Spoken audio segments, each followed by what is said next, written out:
બિપિનભાઈ શરૂ કરીશું? ચોક્કસ વલી સાહેબ શરૂ કરો. હા, તો બીજા બધા મિત્રો જોડાશે. આપણે 5 મિનિટ ઉપર થઈ સૌ વડીલ મિત્રો અને શિક્ષકો, ઘણા બધા શિક્ષકો અને પ્રોફેસર મિત્રો બધા સામેલ થયા છે. ખૂબ આનંદની વાત છે કે ગમે તેમ કોઈ જગ્યાએ અક્ષરથી વાત કરે, કોઈ એકાદ લેક્ચર સાંભળે, કોઈ એકાદ પુસ્તિકા વાંચે અને માનવવાદ વિશે થોડો ઘણો આપણા રેશનલિઝમ વિશે થોડી ઘણી માહિતી મેળવે, એના કરતા એક કન્ડેન્સ એક કોર્સ આપણે તૈયાર કર્યો છે બિપિનભાઈ, કે જેનાથી માનવવાદ અને રેશનાલિટી વિશે ચોક્કસ આપણી એક ઠોસ આપણા વિચારસરણી કહેવાય અને થિયરિટિકલ એક બેકગ્રાઉન્ડ બને સ્પષ્ટ. આને આ ઇરેશનલ છે, આ રેશનલ છે, આ માનવવાદના સિદ્ધાંતને અનુરૂપ છે, આ માનવવાદની વિરોધી છે. તો એના માટે ખૂબ જ પ્રયત્ન કરીએ છીએ બિપિનભાઈએ, અને એવા કાર્ય સાહેબ અને બીજા મિત્રો પણ જોડાયા છે, મનશીભાઈ, કાર્ય સાહેબ. તો એ બધાએ એક ચોક્કસ અભ્યાસક્રમ તૈયાર કર્યો છે, જે કે કન્ડેન્સ માહિતી, કન્ડેન્સ સ્વરૂપમાં આખો માહિતી, આખી વિચારસરણીના સિદ્ધાંતો સ્પષ્ટ રીતે એક્સપ્લેન થાય એટલા માટે આ આખો કોર્સ શરૂ કરવામાં આવ્યો છે. જેટલા વિદ્યાર્થીઓ જોડાયા છે એ લોકોને શુભેચ્છાઓ છે, અભિવાદન કરું છું. કારણ કે તમે સેન્સિટિવ માણસ છો એવું અમને લાગ્યું છે અને અમે પ્રતિનિધિત્વ કર્યું છે. કારણ કે તમે માનવનું હિતમાં ઇન્ટરેસ્ટ ધરાવ્યો છે અને એટલા માટે you are joining this course. કારણ કે તમને માનવવાદ વિશે જાણવું છે, રેશનલિઝમ વિશે જાણવું છે, માનવવાદના સિદ્ધાંતો વિશે જાણવું. અને માનવવાદ એ શું છે, આમ ટૂંકમાં કહીએ તો માનવ કેન્દ્રિત વિકાસ અને માનવ કેન્દ્રિત આખી વિચારસરણી કે જેમાં માનવનું હિત સમાયેલું છે. એ તમે રાજકીય રીતે વિચારો, સામાજિક રીતે વિચારો, આર્થિક રીતે વિચારો, તો એ માનવ કેન્દ્રિત વિકાસ એવી રીતે આપણે વિચાર એવી સિદ્ધાંતો ઘડાય, થિયરી ઘડાય, સ્ટ્રેટેજિક ઘડી શકાય, એના ઉપરનું વિચાર મંથન એટલે માનવવાદ. તો એમને આ એકેડેમીમાં જોડાવા બદલ સૌ જે મિત્રો જોડાયા છે સૌને અભિનંદન. અને એવું કહું છું કે આ જે અભ્યાસક્રમ છે એનાથી તમારું પોતાનું કોન્ફિડન્સ અને માનવવાદ અથવા માનવતા વિશે જે વિચારો છો એમાં તમારી ચોક્કસ નિષ્ઠા અથવા ડેડિકેશન વધશે. તમે એવું છે કે તમે વધારે સારા નાગરિક, વધારે સારા માનવ બનશો એવી મને ખાતરી છે. અને એ જ અમારો પ્રયાસ છે. આપણે જીવન તો બધી રીતે બધા જીવે છે, પણ આપણે બીજા કરતા થોડું અલગ રીતે, વધારે સિન્સિયરિટીથી માનવો, આપણાથી આજુબાજુનો જે માનવો છે એના હિતમાં કઈ રીતે વિચારી શકાય, કઈ રીતે જીવન જીવી શકાય, કઈ રીતે આપણી કાર્ય પદ્ધતિ અપનાવી શકાય, એના વિશેનું આખો અભ્યાસક્રમ છે. એટલે ડેફિનેટલી આપણા બધાના જીવન પર આ અભ્યાસક્રમની અસર થવાની છે. અને એટલે જ મેં કહ્યું, આજે સવારે પણ કહું અને ગઈકાલે પણ કહું કે આ અભ્યાસક્રમ ખાલી અભ્યાસક્રમ નથી કે પુસ્તકો વાંચો, કોર્સ વાંચો, સ્ટડી કરો, પછી એક્ઝામ આપો ને પાસ થયું દેન ફોરગેટ. નહીં, તમારા ને અમારા બધાના જીવન પર લોંગ લાસ્ટિંગ અસર કરવાની છે. આગળ કંઈ પણ વિચારીશું, નેક્સ્ટ મોમેન્ટ સામાજિક વિચારીશું, આર્થિક વિચારીશું કે રાજકીય વિચારીશું, એના પર આ અભ્યાસક્રમથી અસર થવાની ડેફિનેટલી. અને એટલા માટે જે ગંભીર પ્રકારના લોકો છે, જે સેન્સિટિવ લોકો છે, જે લોકો સમાજ માટે કરી ચૂકવા માટે સમર્થ છે અથવા કરી ચૂકવા માંગે છે, એમને માટે જ આ કોર્સ છે. લેટ મી બી ક્લિયર ઓર ફ્રેન્ક કે ખાલી એક કોઈ કોર્સ કર્યો, ચલો આપણે ટાઈમ મળ્યો ને આ પેન્ટિંગ નો કોર્સ કરી દીધો અથવા જર્નલિઝમ નો કોર્સ કરી દીધો. આ કોર્સ એવો નથી. જીવનમાં ઉતારવાનો આ કોર્સ, માનવવાદના સિદ્ધાંતોને, એના મૂલ્યોને જીવનમાં ઉતારવાનો કોર્સ છે. અને એને આ જાણવાથી આપણે આખું જીવન પદ્ધતિ, આપણી વિચારસરણી બદલાવાની પૂરેપૂરી શક્યતાઓ છે. અને માનવવાદી વિચારો શું છે, મૂલ્યો શું છે, એ બધું સમજવાથી આપણા વ્યક્તિગત અને સામાજિક જીવનની તમામ સમસ્યાઓને આપણે એ રીતે એ પ્રકારે ઉકેલવા મથીશું એવી મને ખાતરી છે. માનવવાદ ખુલ્લી અથવા અન્યના મતને પણ સમજવાની, સ્વીકારવાની તૈયારી અને એ રીતે બીજાના વિચારોને ચકાસીને સ્વીકારતી સદંતર વિકસતી જતી વિચારસરણી માનવવાદ. એ કોઈ પણ ધાર્મિક પુસ્તક, રાજકીય ગુરુ કે કોઈ ગુરુ ધાર્મિક ગુરુને ના વિચારોને આધારિત નથી. હંમેશા સતત વેચી બદલાતી સંજોગો પ્રમાણે અથવા કંઈક નવું સિદ્ધાંતો, નવી વૈજ્ઞાનિક સાબિતી મળે, વૈજ્ઞાનિક એવિડન્સ મળે એને સ્વીકારીને એનાથી આપણી વિચારસરણી બદલાવાની તૈયારી સાથે આગળ વધતી એક વિચારસરણી છે. માનવવાદ માનવ કેન્દ્રિત વિચારસરણી છે. તે કોઈ પણ પ્રકારના સમૂહ કેન્દ્રિત વિચારસરણી તો સંગઠનને જે વિચારસરણી છે એના પર આધારિત નથી. સંગઠનના વિચારો માનવ ઉપર ના લાદી શકાય. માનવો સંગઠન બનાવે છે અને એ માનવો નક્કી કરશે કે એ સંગઠનની સ્ટ્રેટેજી કેવી હોય, એની પોલિસી કેવી હોય, એની કાર્ય પદ્ધતિ કેવી હોય. એના માટે માનવ મેન છે. સંગઠનો કે કોઈ પક્ષ, રાજકીય કે સામાજિક જ્ઞાતિ વાળાઓ ઇમ્પોર્ટન્ટ નથી. માનવવાદના પાયાના 3 મૂલ્યો છે. એક સ્વતંત્રતા, freedom, not for our self but we respect freedom of others also. બીજાને પણ બોલવાનો એટલી જ આપણે મોકો આપવો છે. બીજાને પણ સ્વતંત્ર રીતે જીવન જીવવાનો, પોતાના વિચાર વ્યક્ત કરવાનો ઇક્વલ રાઇટ્સ છે.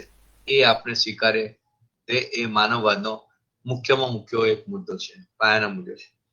બીજો છે તર્ક વિવેક બુદ્ધિ એટલે રેશનાલિઝમ. કઈ પણ વસ્તુ કરીશું, કઈ પણ ઘટના બને છે એને રેશનાલિઝમની એરંડ પર ચકાસીને એને સ્વીકારીશું અથવા એનું મૂલ્યાંકન કરીશું. Most important. કોઈ આમ કહ્યું કે અહીંયા બલિ ચડાવવાથી આ થાય છે, ના, we are not going to accept it.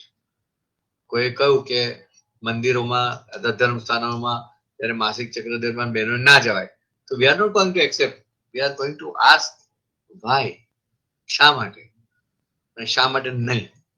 એ વાત આપણે કોઈ પણ વસ્તુ, કોઈ પણ ઘટનાનું મૂલ્યાંકન તર્ક વિવેક બુદ્ધિથી કરીશું. એ બીજો મુદ્દો છે. અને માનવવાદનો ત્રીજો મુદ્દો ધર્મ સિવાય ની નૈતિકતા અને વ્યવહાર એટલે સિક્યુલર મોરાલિટી. આ 3 વસ્તુ મોસ્ટ ઇમ્પોર્ટન્ટ છે. કે કોઈ ધર્મમાં આમ કહ્યું છે એટલે નહીં, ધર્મથી જ તો કોઈ જગ્યાએ વિકાસ શક્ય જ નથી. ધર્મ એ અધોગતિ તરફ લઈ જઈ રહ્યો છે. પૂરી દુનિયામાં જ્યાં જ્યાં ધાર્મિક આધારે રાજકીય પરિવર્તનો થયા, ધર્મ આધારે સામાજિક પરિવર્તનો થયા, એ બધા અધોગતિ વિકાસની ગતિમાં અથવા એમાં દિશામાં જોડાઈ શક્યા નથી. તો આ પણ મોસ્ટ ઇમ્પોર્ટન્ટ એક મૂલ્ય છે કે ધર્મ આધાર સિવાયની નૈતિકતા અને વ્યવહાર. આ 3 મૂલ્યો દ્વારા આપણે આ જગતની વર્તમાન જીવનની અથવા વર્તમાન પરિસ્થિતિ, કન્ટેમ્પરરી પરિસ્થિતિની ઘટનાઓ, સંબંધો અને પ્રવૃત્તિઓને માનવ હિતને ધ્યાનમાં રાખીને આપણે મૂલ્યાંકન કરવાનું છે. અને એને એનાલિસિસ કરીને આપણે કઈ રીતે એમાં જોડાવાના છે, અથવા કોઈ રીતે જોડાઈ શકીએ છીએ, કઈ રીતે પરિવર્તન લાવવું છે, પરિવર્તન લાવી શકે છે, એ વિચારવાનું છે. તો મેં કહ્યું છે કે આ ધીસ નોટ જસ્ટ યુઝ્યુઅલ અભ્યાસક્રમ કે તમે 10-40 લેક્ચર ભરો ને એન્ડ ફોરગેટ. 4 વર્ષ પછી કોઈ પૂછે તો શું છે નહીં. હું સૌ જે સામેલ થનાર વિદ્યાર્થીઓને વિનંતી કરું છું કે એક લેક્ચર્સ નું એક બહુ જ ઇમ્પોર્ટન્ટ મૂલ્ય છે, આમાં ઇમ્પોર્ટન્સ છે. અને એક લેક્ચર પછી તમે અમને આ જે તમે ભણ્યા અથવા તમે જે શીખ્યા 1 કલાકમાં, એનું પ્રેક્ટિકલી ઇમ્પ્લિમેન્ટેશન કેવી રીતે કરશો, કરી શકાય તે ડિસ્કસ કરીને તમારા વ્યૂઝ ઓનલાઈન મોકલ્યા. વચ્ચે we can keep one interactive session also where આપણે બધા એકબીજા સાથે, એમાં બધા વિચારશીલ માણસો છે. પોતાના વ્યૂઝ પોતે કરી શકો, તમે આર્ગ્યુમેન્ટ પણ કરી શકો અને કહી પણ શકો કે ના, આ રીતે નહીં, આ રીતે હોવું છે, આ રીતે નહીં, આ રીતે હોવું છે. તો તમે સૂચવજો અથવા તમે કહેજો કે આની ઇમ્પ્લિમેન્ટેશન વી આર ઇન્ટરેસ્ટેડ કે આ ઓન ગોઈંગ પ્રોસેસ રહે. જે આપણે 60 જણા આપણે એકી સાથે જોડાયા છે એ સતત 4 મહિના પછી એવું નહીં કે આપણે એકબીજાને ભૂલી જઈએ અને માનવવાદ શું છે એ પણ ભૂલી જઈએ, બાજુ પર મૂકી દઈએ. આપણા પોતાના વ્યવસાય, આપણી પોતાની નોકરી, આપણા પોતાના ધંધા, આપણા પોતાના કુટુંબ, આપણા પોતાના સમાજની સાથે સાથે માનવવાદને અંગેની પ્રવૃત્તિ તમે ચાલુ જ રાખવાના છો એવું દ્રઢ નિશ્ચય કરીને જોડાય અને તમને ખૂબ જ આનંદ અને સંતોષ બનશે કે yes you are doing some fruitful, some significant thing for the society and for the humanity માટે કંઈક કરવા જઈ રહ્યા છો. એટલા માટે that's why you are joining this course. આજે બિપિનભાઈ આ ઉંમરે પણ એટલા બધા ડેડિકેટેડ છે, એટલા સિન્સિયર છે માનવવાદના કે નહીં કંઈક કરવું છે અને થશે જ. કોઈને નાસીપાસ થવાની કોઈ જરૂર નથી. અગર આપણે સૌ ભેગા મળીને કંઈ કરવા ચાહીએ તો definitely we can make it અને we shall make it. We shall make the changes. સામાજિક, આર્થિક હોય, રાજકીય, ગમે તે, પણ આપણે કંઈક કરવું છે ફોર ધ હ્યુમેનિટી, સોરી, એ ધ્યાનમાં રાખીને એ નિશ્ચય કરીને આમાં જોડાવો. એટલે મિત્રો, આઈ welcome you all for this new course. એક અલગ ટાઈપનો કોર્સ છે. આ યુનિવર્સિટીમાં ભણતા કે કોઈ કોલેજ કે સ્કૂલમાં ભણતા પાઠ્યપુસ્તક આધારિત કે એક્ઝામ ઓરિએન્ટેડ કોર્સ નથી. આ જીવનના મૂલ્યોને કેળવવાનો એક હવે જીવનના મૂલ્યોને કેળવવાનો, એની વિચારસરણી પર જીવન જીવવાનો પ્રયાસ કરવાનો એક પહેલું પગલું છે. અને એ આપણે ક્લેરિટી કરવાની છે કે આપણે કઈ રીતે આગળ. આપણે જેમ જેમ સમજતા જઈશું તેમ આપણને ખબર કે એટલું આપણે ખોટું કરી શક્યા હતા, રોંગ પાથ પર હતા, બાજુ ને જે કરવું જોઈતું એ આપણે ન કર્યું અને જે ન કરી શક્યા કઈ વાંધો, જે થયું તે થયું.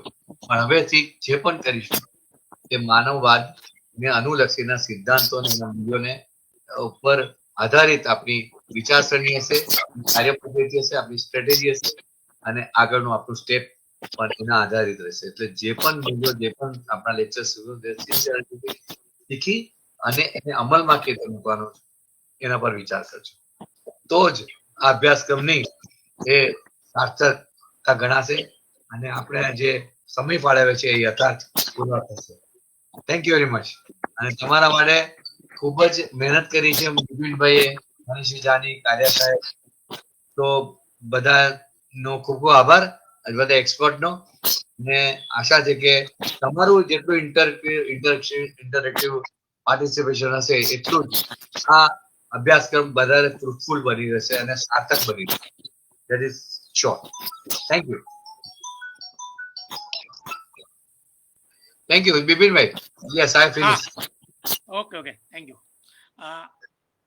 ડોક્ટર વલી સાહેબે ખૂબ જ સંક્ષેપની અંદર માનવવાદ વિશે સમજાવવાની ખૂબ કોશિશ કરી. કદાચ એમ લાગે આપણને કે આખું એક પુસ્તક વાંચીને 200-300 પાના વાંચીને પણ જે ન મળે એટલું એમણે એક ગાગરમાં સાગર ભરી દે એ રીતે આપણને માનવવાદ સમજાવવાની કોશિશ કરી છે.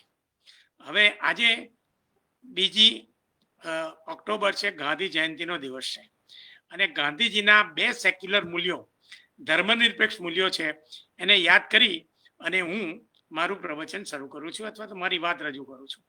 ગાંધીજીનું પહેલું મૂલ્ય એ છે અહિંસા.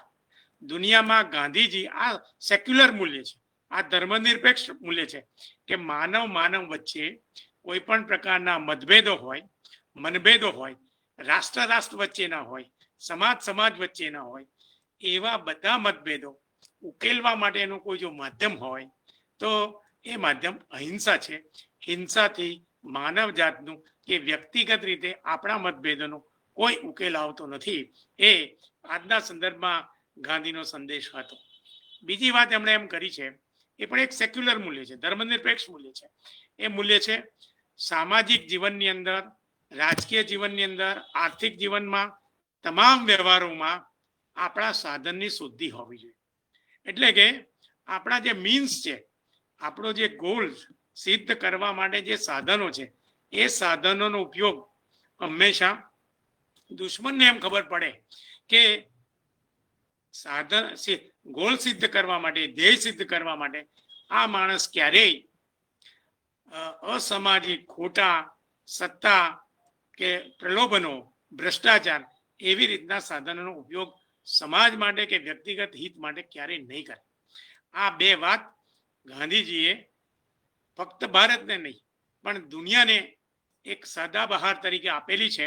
અને દુનિયાભરમાં આજે દક્ષિણ આફ્રિકાની ચળવળમાં નેલ્સન મંડેલા, અમેરિકાની અંદર રંગભેદની ચળવળની અંદર માર્ટિન લ્યુથર કિંગ અને આવા ઘણા બધા માણસોએ ગાંધીજીના આ વિચારોના આધારે પોતાના દેશની અંદર પરિવર્તન લાવવા માટે સંઘર્ષ બી કર્યો છે અને સફળતા બી મેળવી છે. એ પુરુષને, એ મહાપુરુષને વંદન કરી અને હું મારી વાત શરૂ કરું છું. આજનો આપણો વિષય છે માનવવાદ શું છે. તો વલી સાહેબે પણ બહુ સરસ રીતે વાત કરી કે માનવવાદ એ માનવ કેન્દ્રિત વિચારસરણી છે. એ દરેક પ્રકારની સામૂહિક વિચારસરણી જે છે તેનો વિકલ્પ છે. માનવવાદ એ માનવ હિત માટેની, વ્યક્તિગત હિત માટેની વિચારસરણી છે. એ કોઈ પણ પ્રકારના સામૂહિક વિચારનો એ વિકલ્પ છે. એટલે કે સામૂહિક વિચારસરણી એટલે શું?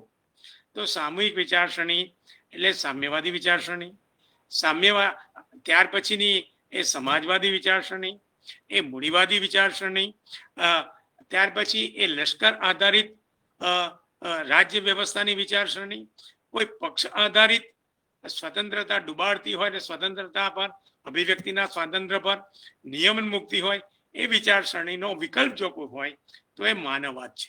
કારણ કે માનવવાદ, સાહેબે વાત કરી કે માનવવાદ એ માનવ કેન્દ્રિત વિચારસરણી છે. એનો અર્થ શું કહેવા માંગે છે? એ એમ કહે છે કે તમામ સમૂહોનો સર્જક કોઈ હોય, creator of all collective and social organization is the man. The man has created all the social organization, but this social organization has not created the man. એટલે કે તમામ સમૂહોનો જો કોઈ સર્જક હોય તો એ સર્જક માનવી છે. માનવીએ પોતાના જૈવિક, ભૌતિક આ જીવનને ટકાવી રાખવા માટે, આ જીવનના વિકાસ માટે, આ જીવનની અંદર એની પડેલી જે પોટેન્શિયાલિટી છે, સંભવિત શક્તિઓ છે, એના પોતાના વિકાસ માટે આ બધી સંસ્થાઓ ઉત્પન્ન કરેલી છે. સામૂહિક સંસ્થાઓનું સર્જન માનવીએ પોતાના વિકાસને, પોતાનું અસ્તિત્વ ટકાવી રાખવા માટે અને લાખો વર્ષના ડીએનએ માંથી જે એમની સંભવિત શક્તિઓ સંઘર્ષમાંથી વિકસી છે બાયોલોજીકલી, એને આધારે નવો ઓર્ડર બનાવવા માટે, નવી વ્યવસ્થા બનાવવા માટે માનવે આ સામૂહિક શક્તિઓ, સામૂહિક સંસ્થાઓનું સર્જન કર્યું છે. એટલે એનો અર્થ એ છે કે જો આ માનવની મજબૂરી તો જુઓ કે જે સર્જક છે, જે ક્રિએટર છે, માનવ જે ક્રિએટર છે આ બધી સામાજિક સંસ્થાનો, એ આ સર્જને, માનવીના સર્જને માનવને ગુલામ બનાવી દીધો. માનવીની દરેક સામાયિક સંસ્થાઓએ માનવીને ગુલામ બનાવી દીધો અને એમ કે છે કે હે માનવ, તારું કલ્યાણ અમારી પાસે છે. તું તારી જાતને ન્યોછાવર કરી દે, તું તારી જાતનો ત્યાગ કરી દે, તું અમારા ધ્યેયો માટે, અમારા માનવીય ધ્યેયો માટે, એ ધ્યેયો કુટુંબના હોય, એ જ્ઞાતિના હોય, કોઈ સમાજના હોય, કોઈ આર્થિક એકમોના હોય કે રાજકીય એકમોના, રાષ્ટ્ર હોય, સ્ટેટ હોય, કોઈ પક્ષ હોય, એવા કોઈ આદર્શો માટે તું તારી જાતને સમર્પણ કરી દે, તું તારી જાતનો બલિ બનાવી દે. તો માનવવાદ આ વિકલ્પ બતાવે છે. અરે ભાઈ, તમે બધાનું સર્જન કરનાર હું છું, તમે મારા બાપ નથી, હું તમારો બાપ છું. તમે તમારું સર્જન મેં મારા અસ્તિત્વ માટે, મારા વિકાસ માટે, મારામાં પડેલી શક્તિઓના આધારે નવું વિજ્ઞાન શોધવા માટે, નવી ટેકનોલોજી શોધવા માટે મેં બધી સંસ્થાનો ઉપયોગ કર્યો છે. એટલે કે તમે મારા સર્જક નથી, હું તમારો સર્જક છું. અને માનવી તરીકે હું સર્જક હોવાથી એક્સિલેટર છે, ગિયર છે, એ મારી પાસે હોવા જોઈએ, નહીં કે આ બધી સામૂહિક સંસ્થાઓ પાસે. જો આ વાત તમે મનમાં ક્રિએટ કરશો અને તમે એક ચુંબકીય અસર તમારી થવી જોઈએ કે તમારી પાસે આજ દિન સુધીમાં ને આજે જે કોઈ સંસ્થાઓ છે એ સંસ્થાઓની અંદર તમારું થર્મોમીટર, તમારું બેરોમીટર, તમારું ચુંબક મેગ્નેટ એ અડકાડી દો અને અડકાડીને મૂલ્યાંકન કરો કે આ બધી પ્રવૃત્તિઓમાં આ સંસ્થાઓ તમારી પાસેથી શું અપેક્ષા રાખે છે, ખરેખર તમારે એમની પાસેથી શું અપેક્ષા રાખવી જોઈએ, એ વચ્ચેનો એક માપદંડ તમારે નક્કી કરી દેવું જોઈએ. એટલે એનો અર્થ એ થાય કે જો માનવ પોતે આ બધાનો સર્જક હોય, એનો અર્થ એ છે કે એઝ અ હ્યુમન બિંગ એ ગોડનું સર્જન નથી, માનવ એ ઈશ્વરી સર્જન નથી. ખરેખર તો ઈશ્વર એ માનવનું સર્જન છે. માનવી ઈશ્વરી સર્જન નથી, ઈશ્વર માનવીય સર્જન છે. The man is not the creation of God. The man is not the creation of the God, but the God is creation of the man according to his mental potentialities. માનવીની જે શક્તિઓ છે એના પોતાની કલ્પના પ્રમાણે એણે ભગવાનનો કલ્પના કરી છે અને એ પ્રમાણે ભગવાન બનાવે છે. તમે જોજો કે કોઈ પણ ભગવાનનો કોઈ પણ મૂર્તિ જુઓ, કોઈ ફોટો જુઓ, કોઈની વિધિ જુઓ, તો માનવના મનનું એ સર્જન છે. માનવીએ પોતાની ઈચ્છા મુજબ એનું સર્જન કરેલું છે. એટલે આપણે એ સમજવાની વાત છે કે મનુષ્યનું સર્જન એ જૈવિક ઉત્ક્રાંતિનું, બાયોલોજીકલ ઇવોલ્યુશનનું એ સર્જન છે. જૈવિક ઉત્ક્રાંતિ એટલે શું અવિનાશભાઈ? જૈવિક ઉત્ક્રાંતિ એટલે શું અને માનવ કેવી રીતે આ જૈવિક ઉત્ક્રાંતિમાંથી એનું સર્જન બન્યું? તો આ માટે આપણી પાસે ડાર્વિન નામના એક વૈજ્ઞાનિકે, જીવશાસ્ત્રીએ 1859 અંદર આજથી 150-200 વર્ષ પહેલા એક પુસ્તક લખ્યું. એ પુસ્તક લખ્યું origin of species and the survival of the fittest. આ પુસ્તક ડાર્વિને લખ્યું. અને બીજું પુસ્તક લખ્યું કે ધ ડિસેન્ટ ઓફ મેન. આ બંને પુસ્તકે ડાર્વિન લખી અને એણે સાબિત કર્યું. સાબિત એટલે સૈદ્ધાંતિક રીતે નહીં, થિયોરેટિકલ રીતે નહીં, પણ ભાઈ અશ્વિનભાઈની મદદથી, અવિનાશભાઈની મદદથી તમારી સામે સ્ક્રીન ઉપર એક ફોટો આવે છે અને એ ફોટામાં તમે જોઈ શકશો કે કઈ રીતે માનવ આ પૃથ્વી પર આજે જે દેખાય છે એ પેલા ઓરાંગુટાંગ, ગોરીલા, બેબૂન અને હોમોસેપિયન્સ એ બધાની 4-5 જાતની તબક્કામાંથી લાખો વર્ષ પછી આજે જે હ્યુમન ઇરેક્ટ કહીએ છીએ કે ટટ્ટાર ચાલતો માણસ, એ આપણને સર્જન આ ફોટામાં બતાવે છે. તો થેન્ક્સ અવિનાશભાઈ. અને એ એવું સૂચવે છે કે માનવ છે એ ખરેખર કોઈ દૈવી સર્જન નથી, ઈશ્વરી સર્જન નથી.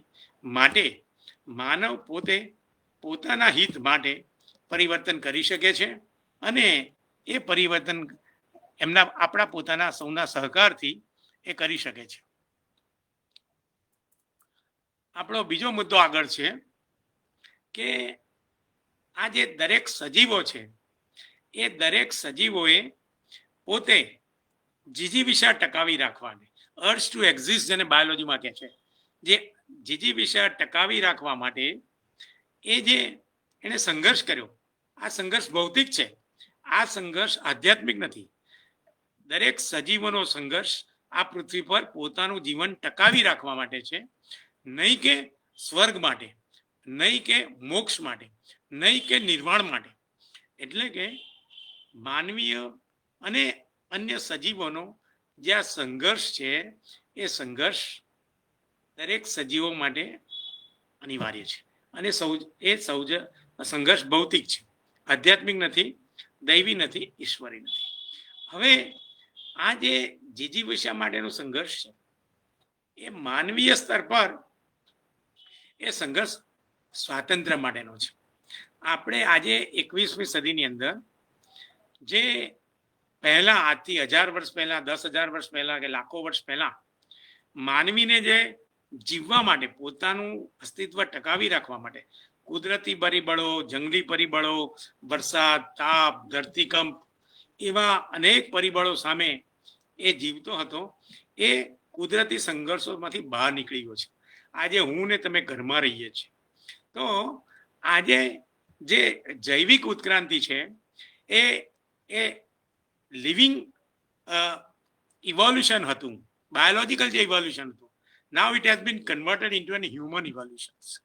કે જૈવિક જે ઉત્ક્રાંતિ હતી એ માનવે એને સ્વરૂપ માનવીય ઉત્ક્રાંતિની અંદર રૂપાંતર કરી દીધું છે. હવે જૈવિક ઉત્ક્રાંતિથી માંથી માનવીય ઉત્ક્રાંતિમાં જે રૂપાંતર થયું એનો અર્થ એટલો છે કે આજે આપણને વરસાદ, ધરતીકંપ, આગ, આ બધી વસ્તુઓમાં આપણને કોઈ અસરમાંથી મુક્ત થયા છે પ્રમાણમાં, અને આપણે એવા મકાનોમાં રહીએ છીએ, એવી સુખ સગવડમાં રહીએ છીએ કે કુદરતના ભૌતિક પરિબળોથી આપણું અસ્તિત્વ જોખમમાં ના મુકાય એવું સતત માનવજાત આગળ ને આગળ વધી રહી છે.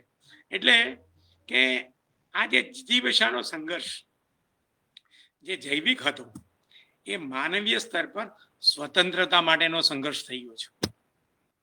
Now our human conflict, our urge to human survival is for freedom. સ્વતંત્રતા માટેનો સંઘર્ષ છે. માનવી આ બધું આવ્યો અહીં સુધી હજારો વર્ષ પછી. તો હું તમને એ સમજાવીશ કે આજને તબક્કે માનવીનો જૈવિક સંઘર્ષ અથવા તો માનવ સંઘર્ષ, એ સંઘર્ષ basic urge for freedom and quest for truth. વિદ્યાર્થી મિત્રો, આ શબ્દોને આપણા ખાસ નહીં બનાવી દેવા પડશે, ખાસ મિત્રો બનાવી દેવા પડશે, ખાસ માર્ગદર્શક બનાવી દેવા પડશે. They are our friend, philosopher and guide. These words, ફરી બોલું છું, basic urge for freedom and quest for truth. જીવવું એટલે સ્વતંત્રતા માટે જીવવું. જીવવું એટલે ઘોડાની નાળને અથવા તો ગાય બળદને સાંકળોથી બાંધીને જીવવું એ મનુષ્ય માટેનું જીવવું નથી. મનુષ્ય માટેનું જીવવું છે સ્વતંત્રતા માટે. એને જે સંઘર્ષ છે એ બે પ્રકારનો સંઘર્ષ છે માનવીનો. એક ફ્રીડમ ફ્રોમ અને બીજું ફ્રીડમ ફોર. ફ્રીડમ ફ્રોમ એટલે શું? માનવીને જીવવા માટે, વિકાસ કરવા માટે, એનામાં પડેલી સંબંધિત શક્તિઓ છે એમાંથી નીકળવા માટે જે સંઘર્ષ છે એ સંઘર્ષમાં ફ્રીડમ ફોર કહેવામાં, ફ્રીડમ ફ્રોમ કહેવામાં આવે છે. બધી સામાજિક સંસ્થાઓ, બધી સામૂહિક સંસ્થાઓ, બધી રાજકીય સંસ્થાઓ સબકા વિકાસ, સમૂહના વિકાસની વાત કરે, પણ ખરેખર જુઓ એમાં વિકાસ તો નહીં પણ માનવની ગુલામી બતાવે છે કે અમે નક્કી કર્યું છે તારા માટે સારું શું કે ખોટું છે. કુટુંબ કહે છે કે તારા માટે સારું શું છે કે ખોટું એ છે. તારે અભ્યાસ ક્યાં કરવો, તારે લગ્ન ક્યાં કરવું, તારે જીવવું શું, તારે ખાવું શું, આ બધું. એટલે પહેલો સંઘર્ષ આપણો ફ્રીડમ ફ્રોમ છે. આપણે એવા પરિબળોમાંથી બહાર નીકળવાનું છે કે જે પરિબળો લાખો વર્ષનો જૈવિક આપણો વારસો છે અને આપણે જીવી શકીએ એમ છે, આપણી પાસે પોટેન્શિયલિટી છે. તો આ બધા જે ફ્રીડમ ફ્રોમ, મનુષ્યના સ્વતંત્રતાની જે સંભવિત શક્તિઓ છે એને અટકાવનારા પરિબળોમાંથી જો મુક્તિ મેળવવાની હોય તો એ ફ્રીડમ ફ્રોમ છે. બીજી વાત છે ફ્રીડમ ફોર. ફ્રીડમ ફોર એટલે શું? તો વલી સાહેબ ડોક્ટર બની શકે, કાર્ય સાહેબ લીગલ પ્રોફેશન બની શકે, કોઈ સ્પોર્ટ્સમેન બની શકે, કોઈ એન્જિનિયર બની શકે, કોઈ સ્પેસ ટેકનોલોજી બની શકે, કોઈ બેન સારામાં સારા ગાયક બની શકે. તો આ આપણી જૈવિક લાખો વર્ષના ઉત્ક્રાંતિમાંથી, ડીએનએ માંથી જુદા જુદા લક્ષણો આપણને મળેલા છે વારસામાં, અને આ લક્ષણો આધારિત મારો વિકાસ થાય તો શું થશે? ડોક્ટર વલીનો વિકાસ એટલે શું? તો ડોક્ટર વલી કે ડોક્ટર કાર્ય સાહેબનો વિકાસ કે ડોક્ટર મિહિરનો વિકાસ એટલે શું? તો એનો અર્થ એ કે એમનામાં જે પોટેન્શિયાલિટી પડી હતી એ પોટેન્શિયાલિટીને તક મળી અને એ પ્રમાણે એને રૂપાંતર કર્યું. કોઈક ડોક્ટર બન્યો, કોઈક વકીલ. એનો ફાયદો કોને થયો? વકીલ એને વ્યક્તિગત ધોરણે તો વલી સાહેબને કે મિહિરભાઈને કે કાર્ય સાહેબને મને તમને થાય, પણ સમાજને થયો. આ ફ્રીડમ ફોર એટલે આપણે એવો સમાજ ઉભો કરવો છે કે જે સમાજની અંદર માનવ આધારિત, માનવ કેન્દ્રિત આધારિત આપણને પેલા પરિબળોને રોકતામાંથી મુક્તિ મળે, અને સાથે સાથે આપણી જે સંભવિત શક્તિઓ છે એ સંભવિત શક્તિઓને વિકાસ કરવાનો સોશિયલ ઓર્ડર બનાવી, ઇકોનોમિક ઓર્ડર બનાવે, ઇન્ડિવિજ્યુઅલ ઓર્ડર બનાવે, બધા ઓર્ડર ભારતનું બંધારણ, દુનિયાના બંધારણ એના માટે હોવા જોઈએ કે જેમાંથી માનવીનો વિકાસ થાય. માનવીનો સરવાળો એ જ સમાજનો સરવાળો. ટોળાને કોઈ ન્યાય નથી હોતો, ટોળાને કોઈ સ્વતંત્રતા નથી હોતી, ટોળું કશું આનંદ ભોગવી શકતું નથી. જે કંઈ ભોગવે એ સમૂહ નહીં પણ વ્યક્તિ ભોગવે છે. એટલે કે આમાંથી આપણે એ આવ્યા કે જે આ બેઝિક અર્જ ફોર ફ્રીડમ છે એ સત્યની શોધ કેવી રીતે કરવી કે હું 100 ડિગ્રી ટેમ્પરેચરે પાણી તપેલીમાં ઉકળતું હોય તો એને કેમ અડકાય નહીં? તાપ પડતો હોય, વરસાદ પડતો હોય તો કેમ આપણે એનો રહેઠાણ માટેનું શોધીએ છીએ? તો એના માટે એમ કે છે કે વલી સાહેબ બહુ સરસ શબ્દ વાપર્યો હતો, તર્ક વિવેક બુદ્ધિ, કે આ પૃથ્વી પરના તમામ સત્યોની શોધ માનવ અસ્તિત્વને ટકાવી રાખવા માટે છે. અને એ સત્યોની શોધ છે તે ઇન્દ્રિયજન્ય છે, ઇન્દ્રિયાતીત નથી. આપણી જે શોધ છે એ ઇન્દ્રિયજન્ય છે. એટલે કે આપણી જે 5 ઇન્દ્રિયો છે, આંખ, નાક, કાન, સ્પર્શ વગેરે, જીભ, એનાથી માનવ મનને, હ્યુમન બ્રેનને મેસેજીસ મળે છે કે આ ડોન્ટ ડુ ધીસ, આ કરો, આ ના કરો. એટલે કે એક વસ્તુ સમજી લો, આ એક બહુ અગત્યનો સિદ્ધાંત તર્ક વિવેક બુદ્ધિ અને માનવવાદ શીખવાડે છે કે જ્ઞાન એ ઇન્દ્રિયજન્ય જ હોઈ શકે, ઇન્દ્રિયાતીત કોઈ જ્ઞાન ન હોઈ શકે. હું તમારી પાસે આજે એક સિમ્પલ દાખલો મૂકું છું કે આપણે બધા આંખો બંધ કરી દઈએ. તમે બધા સાંભળો છો એ આંખો બંધ કરો, અને હું મારી પાસે આ વસ્તુ બતાવું છું. તમે આંખો બંધ કર્યા પછી જોઈ શકશો કે આ વસ્તુ શું છે? ના. કેમ? નિરીક્ષણ માટે ઇન્દ્રિયજન્ય અનુભવ અનિવાર્ય છે. માટે આજ દિન સુધી જે કોઈ માણસોએ ઇન્દ્રિયાતીત, ઇન્દ્રિયો સિવાય મને અનુભવ થઈ શકે એમ છે એવી જે વાત કરી છે એ વાતનો કોઈ પુરાવો નથી. જેનો પુરાવો ના હોય એ માનવી માટે કામનું નથી. એટલે કે ઇન્દ્રિયાતીત અનુભવની જે વાતો છે, પાપ, પુણ્ય, સ્વર્ગ, અથવા તો મને ચમત્કાર થયો, મને સાક્ષાત્કાર થયો, આ બધી વસ્તુઓના કોઈ પુરાવા નથી. માટે અમે માનવવાદી તરીકે એ વસ્તુમાં સમય બગાડતા નથી. અમારી શક્તિ, અમારી પોટેન્શિયલિટી છે સાચા અર્થમાં ઇન્દ્રિયજન્ય જ્ઞાન મેળવી અને બહુ સરસ રીતે જીવન જીવવું, એ માટે આપણે કામ કરીએ છીએ. હવે ત્રીજી વાત છે કે આ સ્વતંત્રતા, ઇન્દ્રિયજન્ય અનુભવ અને સાથે સાથે ધર્મના આધાર સિવાયનો નૈતિક વ્યવહાર, એ લોકો બોલ્યા વલી સાહેબ કે ધર્મનિરપેક્ષ નીતિ, સેક્યુલર મોરાલિટી. આ ધર્મનિરપેક્ષ નીતિ એટલે શું? ધર્મનિરપેક્ષ નીતિ અને ધર્મ આધારિત નીતિ, આ બે વચ્ચેનો તફાવત શું છે? ફરીથી, religious morality, what is the difference between the religious morality and the secular morality? તો ધાર્મિક જે નૈતિકતા છે એ નૈતિકતા આપણને એમ શીખવાડે છે કે તમારે આવતું જીવન, હવે પછીનું જીવન તમારું કેવું સારું થાય એના માટે આ જીવનમાં તમારે વ્યવહાર કરવાનો છે. તમારે આજના માનવીય વ્યવહારો એ વર્તમાન જીવનને સમૃદ્ધ બનાવવા માટે કરવાના નથી, પણ તમારે દરેક ધર્મ એમ કહે છે કે મૃત્યુ પછી શું, તારું શું થશે મૃત્યુ પછી? તો માનવવાદ એમ કહે છે કે ઇન્દ્રિયાતીત કોઈ અનુભવ નથી, માટે મૃત્યુ પછીના કોઈ ખ્યાલોને એને ખાલી એક તરંગો ગણી અને અમે સ્વીકારતા નથી.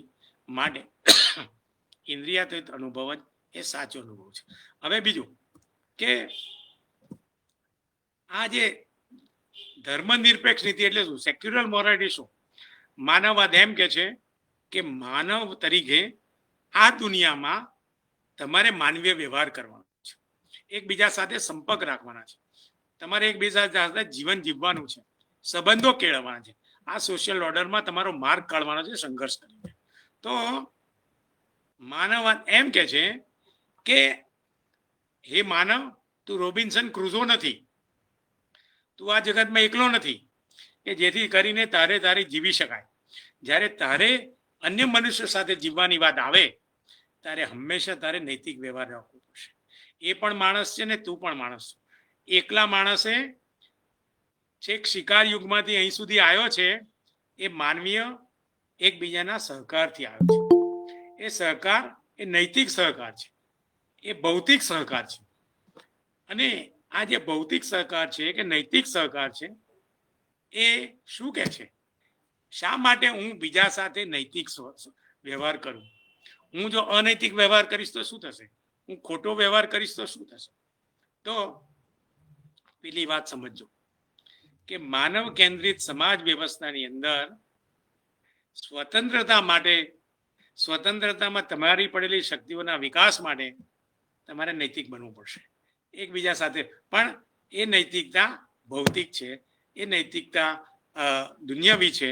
અને તમારા પડેલી શક્તિઓના વ્યવહાર, 11 જણની ટીમ છે, કબડ્ડીની હોય કે ક્રિકેટની હોય, એ દરેક ખેલાડી પાસેથી અપેક્ષા રાખવામાં આવે છે કે આપણી ટીમની અંદર પ્રમાણિકતાથી, સત્ય આધાર પર એકબીજા પર વિશ્વાસ મૂકે છે, ઓનેસ્ટીથી, તો એને કારણે ટીમમાં આપણે બધા 11 જણ બેસ્ટ પરફોર્મન્સ કરીશું તો જ સામી ટીમના માણસોને હરાવી શકીશું.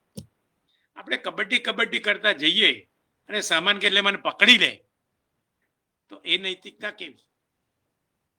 એટલે કે નૈતિક વ્યવહાર એ માનવીય સમૃદ્ધિ માટે, માનવીય વિકાસ માટે, માનવીય અસ્તિત્વ માટે અને વધુ ને વધુ ઊંચા શિખરો માનવ કલ્યાણના, માનવ કેન્દ્રિત કલ્યાણના પ્રાપ્ત કરવા માટે તમારી નૈતિકતા છે એ નૈતિકતા ધર્મનિરપેક્ષ હોવી જોઈએ, દુનિયાવી હોવી જોઈએ. ધર્મના આધાર સિવાય નૈતિક જીવન જીવતો માણસ આવ્યો છે લાખો વર્ષથી. બધા ધર્મો 2-5 હજાર વર્ષના જ ક્રિએશન છે. એના પહેલા લાખો વર્ષથી માણસ જીવતો આવ્યો હતો. એટલે ધર્મના આધાર સિવાય નૈતિક જીવન અને વ્યવહારો શક્ય છે. માનવીના નૈતિક વ્યવહારો એકબીજા સાથે અરસપરસ ને દુનિયાવી છે. મૃત્યુ પછીના જીવન માટે નૈતિક વ્યવહારની કોઈ જરૂર નથી. આપણા ઘરમાં આપણા સગાવાલા વડીલ, મા બાપ કોઈ ઉંમરલાયક ગુજરી જાય પછી તમે એને ચા પીવડાવી શકશો? તમે એને પેંડો ખવડાવી શકશો? તમે એને સારામાં સારા કપડાં પહેરાવી શકશો? ના. કેમ? કારણ કે સજીવ નથી. નૈતિક વ્યવહાર એ માનવીઓ સાથે છે, સજીવો સાથે છે. એ જે સજીવ નથી એની સાથે નથી.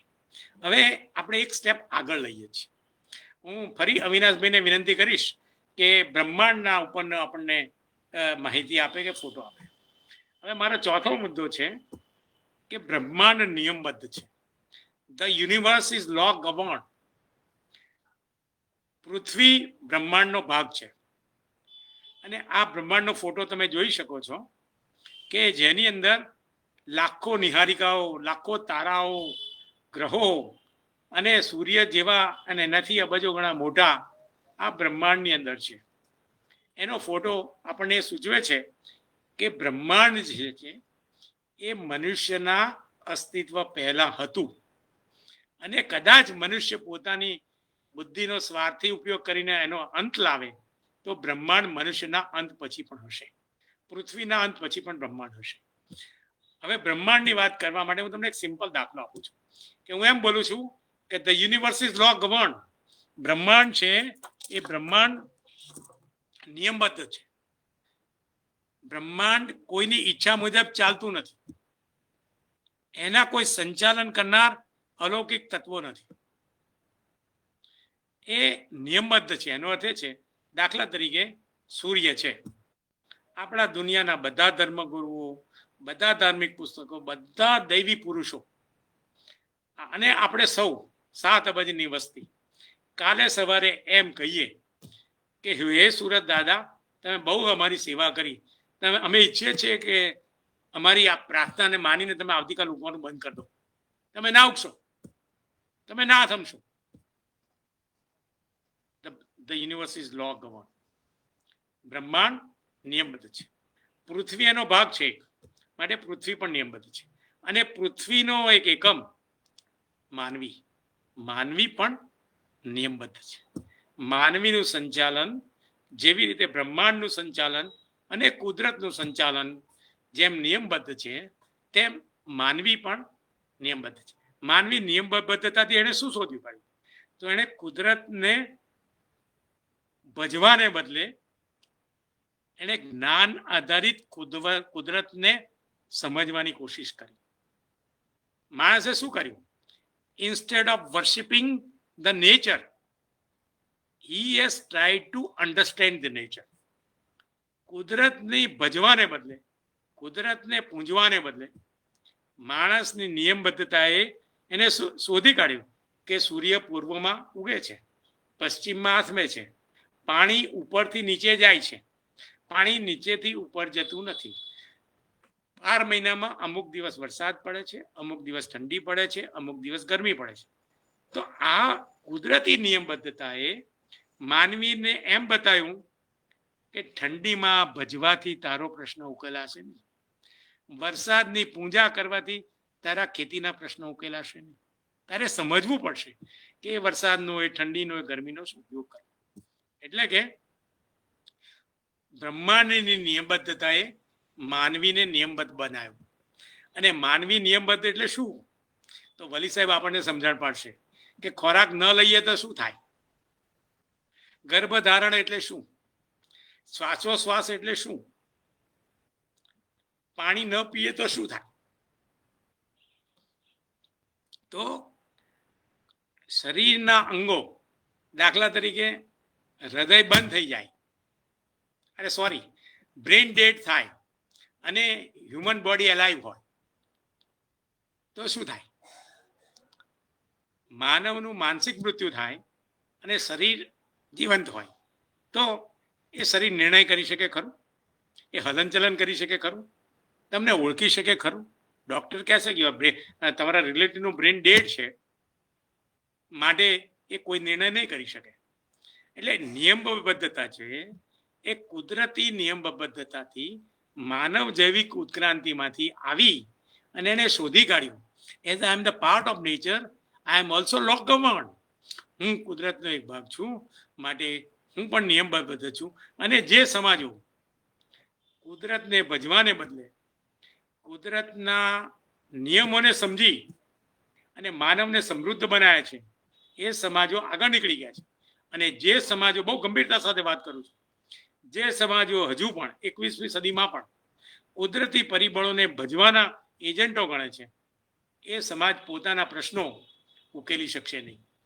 કારણ કે તમારે માનવીય પ્રશ્નો, ભૌતિક પ્રશ્નો છે, આ જીવનના પ્રશ્નો છે અને એને સમજવા માટે કુદરતી નિયમો જરૂરના છે. હવે આપણે આગળ વાત કરીએ છીએ કે વલી સાહેબે પહેલું વાક્ય એમ બોલ્યા હતા કે માનવ કેન્દ્રિત વિચારસરણી છે. માનવ કેન્દ્રિત એટલે શું? રાજ્ય કેન્દ્રિત નહીં, પક્ષ કેન્દ્રિત નહીં, ધર્મ કેન્દ્રિત નહીં, કુટુંબ કેન્દ્રિત નહીં, જ્ઞાતિ કેન્દ્રિત નહીં. માનવી પોતે એક સ્વયં ધ્યેય છે. It is a goal in itself. The human being is a goal in itself. We have to nourish that goal of the human being. આપણે માનવ તરીકે એનો જે ધ્યેય છે એ ધ્યેયને આપણે એનલાર્જ કરવાનો છે, વિકસાવવાનો છે. અને એ બાબતમાં એમ છે એ સ્વયં ધ્યેય હોવાથી માનવી કુટુંબ, જ્ઞાતિ, કબીલો, ધર્મ, સંપ્રદાય કે રાજ્ય રાષ્ટ્રના હિતો સિદ્ધ કરવાનું સાધન નથી. Man is not an instrument to serve the objectives of any social order. માનવ કોઈ સામૂહિક હિતો માટે માનવીનું બલિદાન ન લેવાય. કોઈ પણ સામાજિક એકમ જે છે એનું કોઈ કેન્દ્ર હોય તો માનવ છે. માનવી સામાજિક એકમ માટે નથી. હા, એને સહકારની જરૂર છે, અનિવાર્ય છે, એને જીવન ટકાવી રાખવા માટે. પણ ધ્યાન એ રાખવાનું છે કે ગ્રેવિટેશન છે એ માનવી તરફેણમાં છે. અત્યારે ગ્રેવિટેશનની ચુંબકીય અસર છે એ માનવીને આ બધા સામાજિક એકમો ખેંચી જાય છે. માનવવાદ તમને આ બધામાંથી બહાર કાઢવા માટે, સ્વતંત્ર રીતે તમે વ્યક્તિ બનો એ માટેનો એક પ્રયત્ન છે. આગળ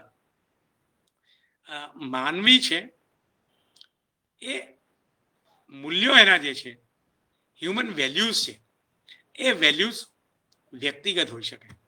એનો ઉપયોગ, એનો સંતોષ એ માનવી કરી શકે, ટોળું ન કરી શકે, પક્ષ ન કરી શકે. એ સમૂહો છે. સંતોષ મેળવવા, સુખ મેળવવાનું જો કોઈ ફિઝિકલ એન્ટિટી હોય તો એ હ્યુમન બિંગ છે.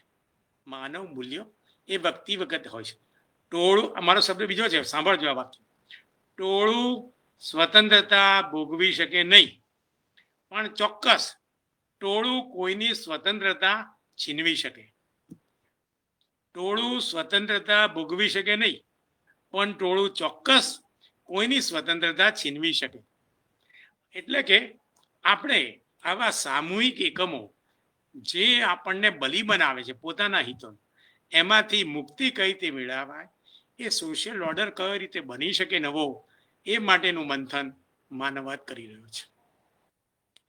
એટલે આગળ આપણે વાત કરીએ કે જે માનવ મૂલ્યો છે એ 3 મૂલ્યો સાહેબે વાત કરી. એક સ્વતંત્રતા, બીજું તર્ક વિવેક બુદ્ધિ, અને ધર્મ આધાર સિવાયની નૈતિકતા, સેક્યુલર મોરાલિટી. સ્વતંત્રતા એટલે ફ્રીડમ, તર્ક વિવેક બુદ્ધિ એટલે રેશનાલિટી, અને સેક્યુલર મોરાલિટી એટલે એ ધર્મ નિરપેક્ષ. આ 3 મૂલ્યો એ કોઈ ધાર્મિક પુસ્તકોની, કોઈ બંધારણીય દેન નથી, કોઈ સમાજની દેન નથી, કોઈ રાજકીય પક્ષોની કે રાષ્ટ્રની દેન નથી, પણ માનવી તરીકે આપણે આ મૂલ્યો જૈવિક ઉત્ક્રાંતિમાંથી, બાયોલોજીકલ સ્ટ્રગલ ફોર એક્ઝિસ્ટન્સમાંથી આ મૂલ્યો આપણે વિકસાવેલા છે, અને એને કારણે આપણું અસ્તિત્વ ટકી રહેલું છે. દાખલા તરીકે માનવીય સમૂહમાં જીવે છે, તો શું આ એકલી માનવીની પોતાની મોનોપોલી છે કે એના સિવાય કોઈ બીજા સજીવો સમૂહમાં નથી જીવતા? હાથી સમૂહમાં જીવી છે કે નથી જીવતો? સિંહ સમૂહમાં જીવે છે કે નથી? કીડીઓ સમૂહમાં જીવે છે કે નહીં? કોઈ પણ પોતાના સજીવ માદાઓ પોતાના બચ્ચાઓને ટકાવી રાખવા માટે, એનું અસ્તિત્વ ટકાવી રાખવા માટે જે કંઈ કરવું પડે છે એ કરે છે કે નથી કરતો? એટલે એનો અર્થ એ છે કે જે આ મૂલ્યો છે એ મૂલ્યો એ જૈવિક ઉત્ક્રાંતિની દેન છે, એ કોઈની દેન નથી, સમાજે આપેલા નથી. સમાજને ટકાવી રાખવા માટે, વિકસાવવા માટે અમે જૈવિક ઉત્ક્રાંતિમાંથી આ મેળવેલું છે. છેલ્લી વાત કરી અને હું મારી વાત પૂરી કરું છું કે માનવ જે છે, માનવવાદ એ સત્તાના કેન્દ્રીકરણમાં માનતો નથી, સત્તાના વિકેન્દ્રીકરણમાં માને છે. હંમેશા જ્યારે આ સામાજિક એકમો, આ રાજકીય એકમો, આ આર્થિક એકમો તમને એમ કહે કે તમારી જાતને અમારા માટે ન્યોછાવર કરો, બલિદાન આપો, ત્યાગ આપો, ત્યારે આપણે સમજી લેવાનું કે સત્તા જો માનવ પાસે હશે તો વિકેન્દ્રિત સત્તામાં માનવ હશે. કેન્દ્રિત સત્તાની અંદર માનવની બાદબાકી થઈ જશે, માનવનું ગુલામ હશે, માનવનો ભોગ લેવાતો હશે. માનવવાદ આ બાબતમાં બહુ સ્પષ્ટ છે કે માનવવાદ સત્તાના કેન્દ્રીકરણમાં માનતો નથી, માનવવાદ વિકેન્દ્રીકરણમાં માને છે. રાજકારણ, અર્થકારણ નું સંચાલન લોક ભાગીદારી આધારિત હોવું જોઈએ, પીપલ્સ પાર્ટિસિપેશન દ્વારા જ હોવું જોઈએ. ઉપરથી નિર્ણયો મતદારો ઉપર ઠોકી ન બેસાડવા જોઈએ કે આ પક્ષનો અમારો નિર્ણય છે, આ હાઈકમાન્ડનો નિર્ણય છે, માટે સારું શું છે ખોટું અમે નક્કી કર્યું છે, તમારું અસ્તિત્વ અમારા માટે છે, અમારું અસ્તિત્વ તમારા પર આધારિત નથી. આ જાતનું જે કેન્દ્રીકરણ સત્તા હોય તે માનવવાદની વિરુદ્ધ છે, માનવ કલ્યાણની વિરુદ્ધ છે. આપણે બાબતમાં સભાન થઈ જવું છે. એવી જ રીતે રાજકીય પક્ષો હોય, નાણાકીય કોર્પોરેશન હોય, આ બધા પણ જેટલા બને એટલા જો વિકેન્દ્રિત નહીં હોય તો એમાં માનવનું કલ્યાણ નહીં થાય. મિત્રો, લગભગ મેં 50 મિનિટ સુધી, આજે પહેલો દિવસ હતો અને પહેલા દિવસે મેં આપને માનવવાદ એટલે શું એની વાત કરી છે. હવે આપણે માનવવાદ અંગેના આજની જે મેં વાત કરી, હવે મારું લેક્ચર પતી જાય પછી તરત જ તમને થોડા જ મિનિટોની અંદર આજે જે બોલ્યો કે માનવવાદ એટલે શું, એ વાતની સ્કેન કોપી તમારા સૌ પાર્ટિસિપન્ટને અમારા સંસ્થા દ્વારા મોકલી આપવામાં આવશે.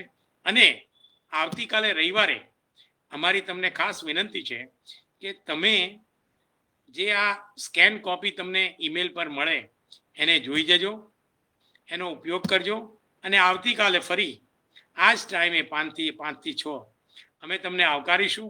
અને સાથે સાથે અમે અપેક્ષા રાખીએ છીએ કે જે સ્કેન કોપી મારા લેક્ચરની તમને મોકલી છે એના મુદ્દાઓ સાથે એક પુસ્તકમાંથી સ્કેન કરીને એનો ઉપયોગ કરી અને તમે વધારે સારા, ભાઈ અમારા પ્રમુખે વાત કરી કે આ વાત કોઈ આખ્યાન નથી, કથા નથી, પણ જીવન પરિવર્તન માટેનું એકમ છે.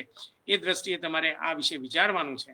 તો એ કરવા માટે આપણે તૈયાર રહીએ. આવતીકાલે ફરી 5 થી 6 મળીએ અને સાથે પેલી સ્કેન કોપી આધારિત આપણે ચર્ચા કરીશું. આપ સૌનો આભાર. થેન્ક યુ વલી સાહેબ.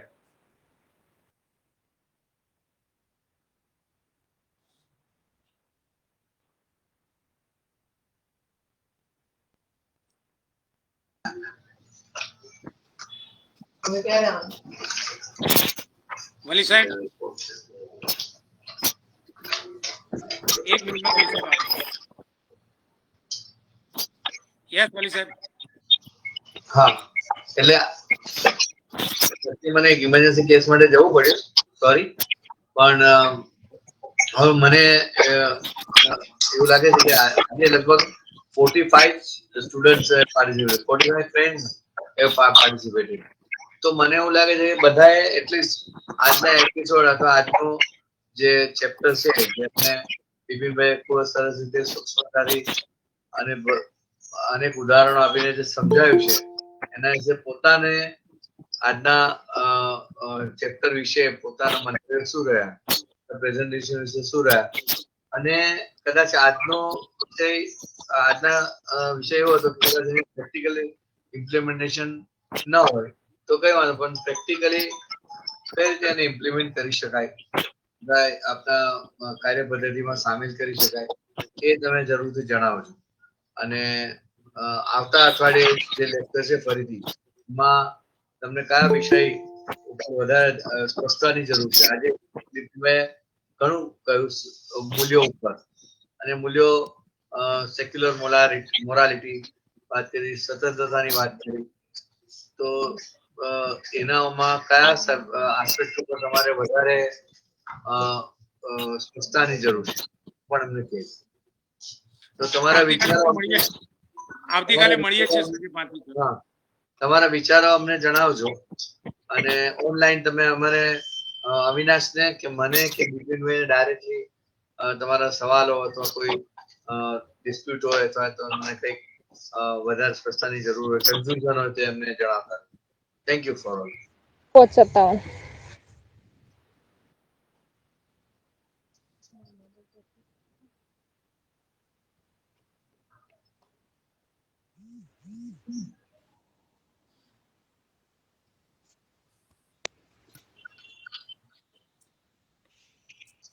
નરેન્દ્રભાઈ કે બોલ્યું છે? નરેન્દ્રભાઈ, મિહિરભાઈ કે નરેન્દ્રભાઈ? કારિયા સાહેબ? નો, થેન્ક યુ સર. આપનું સેશન બહુ સુંદર રહ્યું. અચ્છા, નરેન્દ્રભાઈ બોલો છો? હા જી જી જી. બિપિનભાઈ બહુ સરસ રીતે સારી રીતે રજૂઆત કરી છે, ખૂબ જ સુંદર અને બહુ ડિટેલમાં બહુ સ્પષ્ટતા હતી. અને કદાચારની આ સબ્જેક્ટ એકદમ ક્લિયરલી સમજાઈ ગયો છે, છતાં પણ કોઈને કોઈ આસ્પેક્ટ ની ક્લેરિફિકેશન જોઈતું હોય તો he may communicate to us also, one of us or Bipinbhai directly. Bipinbhai is always ready to cooperate.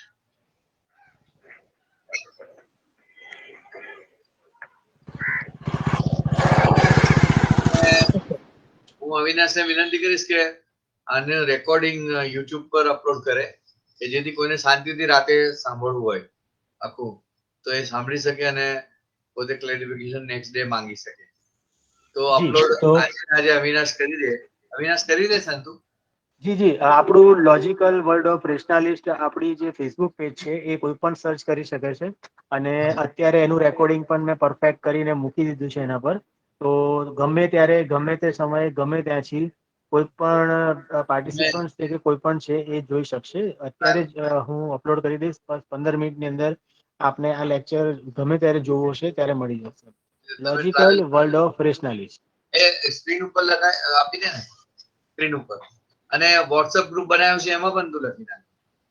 WhatsApp ગ્રુપમાં નથી હું જોડાયેલો, એટલે જોડી દેશો પ્લીઝ. હા પ્લીઝ. મહિપાલભાઈ ને? મહિપાલ આચાર્ય. હા શ્યોર.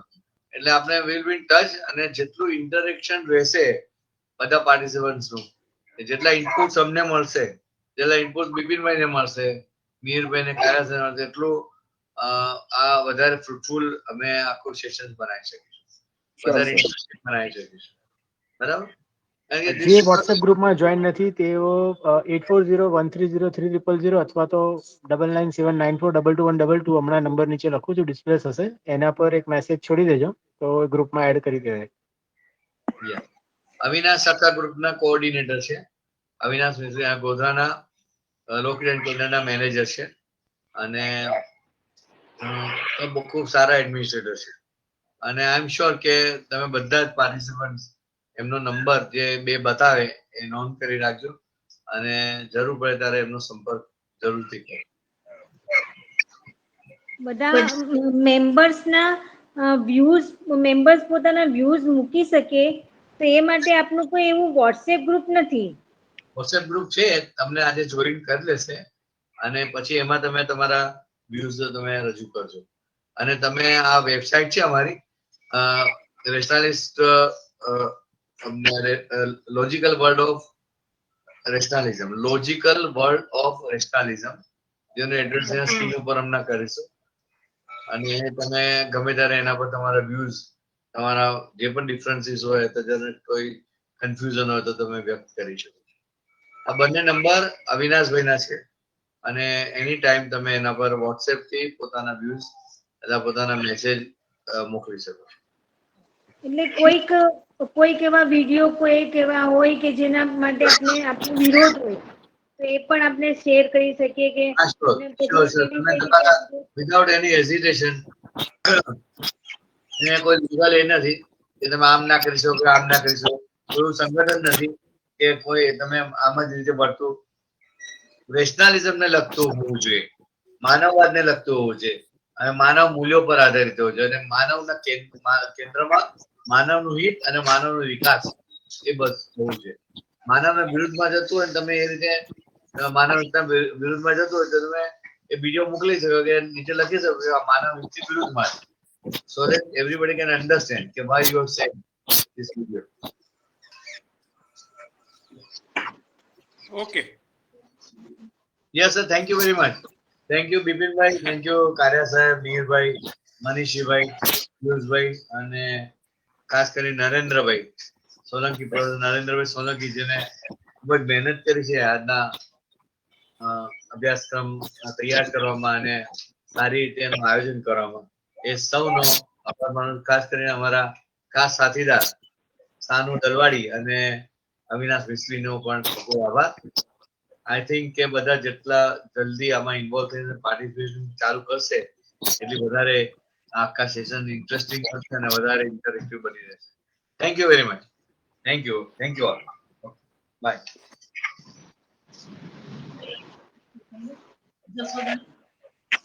એનો normal છે, 2.5 છે, જયા છે એને 2 finger અને આનો